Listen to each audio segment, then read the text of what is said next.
Қызылорда қаласында такси жүргізушісі күдікті затпен қолға түсірілді. Алайда айыпталушы қалтасынан табылған затқа қатысы жоқ екенін айтып отыр. Оқиға орнынан тілшіміз. Бас прокурордың нашақорлыққа жол жоқ атты есірткіні насихаттауға және жарнамалауға қарсы қалалық прокуратураның жобасы аясында өткен күшейтілген іс-шара барысында Ой есімді азамат қолға түсірілді.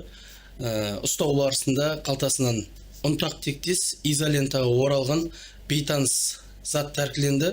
Қазіргі таңда тергеп тексеру жұмыстары өтіп жатыр. Мен негізі такси өтіп жүрген адам, ана бір қатын звондады да, аэропорттан мені алып кетесің, сосын қаладан 4-5 жерге соғамыз, қайтып аэропортқа әкеліп тастайсың, 20 мың теңге беремін дейді. Сонымен сағындал қаншама жерден аэропортқа барып тұрған кезде жоқ болып тұрсаңшы, давай маған шамалы заклад беріп қой деп аванс сұрағанмын ғой.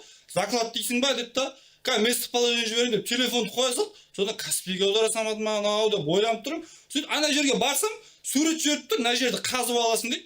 Сонымен сол жерді қазып алып жатырмын, жоқ бірдеңе болып кетті ғой. Сөйтіп енді біліп жатыр ғой, заклад деген не екенін. Әйтпесе Құдай сақтасын, ондайымыз жоқ.